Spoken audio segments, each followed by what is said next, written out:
নমস্কার বন্ধুরা, কেমন আছেন সবাই? আমি মৌসুমি। আমি আজ নিউ জলপাইগুড়ি থেকে হাওড়া স্টেশনে বন্দে ভারত এক্সপ্রেসে আসার অভিজ্ঞতা শেয়ার করব। নিউ জলপাইগুড়ি থেকে আমাদের 3টের সময় ট্রেন ছিল। ট্রেন অনেক আগেই প্ল্যাটফর্মে দিয়ে দিয়েছিল। আমরা দুপুর 2টো নাগাদ ট্রেনে বসলাম। আমার আর অন্বেষার দুজনের টিকিট ভাড়া পড়েছিল 2990 টাকা। 7.5 ঘন্টার জার্নি নিমিষেই কেটে গেল।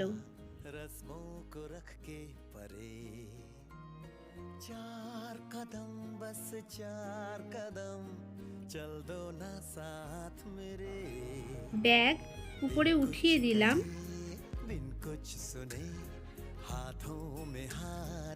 প্রত্যেক সিটের সামনে ছোট ছোট টেবিল দেওয়া ছিল, আর সেন্টারে দুদিকে দুটো বড় টেবিল দেওয়া ছিল।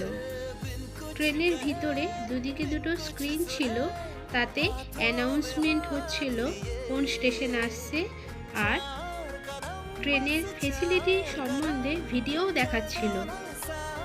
ট্রেনের ওঠার পরেই একটা 500 গ্রামের ওয়াটার বোতল আর নিউজ পেপার দিয়ে গেল। তারপরে এলো টি আর স্ন্যাক্স। হ্যান্ড স্যানিটাইজারের পাউচ প্যাকেট দেওয়া ছিল। আমি প্রথমেই হ্যান্ড স্যানিটাইজার করে নিলাম।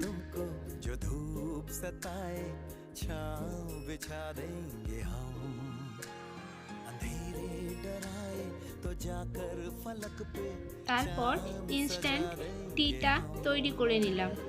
ওরা কাপে গরম জল দিয়ে গিয়েছিল, আর এই পাউচ প্যাকেটে মশলা দেওয়া উইথ সুগার চা ছিল, সেটা আমি বানিয়ে নিলাম।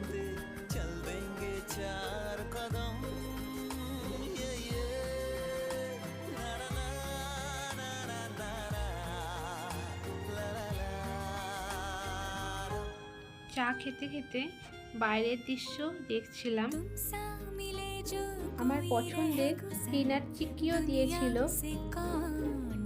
ট্রেনটা যখন গোল করে ঘুরছিল তার ছবি তুলে নিলাম জানালা দিয়ে। সন্ধ্যা 7:30টার সময় ডিনার এলো। তাতে ছিল জিরা রাইস, রুটি, ডাল, ভাজি, চিকেন কারি 2 পিস আর 2টো রসগোল্লা। হ্যাঁ, সাথে ছিল মিষ্টি দই। সময়ের 15 মিনিট আগেই আমাদের হাওড়াতে নামিয়ে দিয়েছিল। ভিডিওটা এখানে শেষ করছি। ভালো থাকবেন। নমস্কার।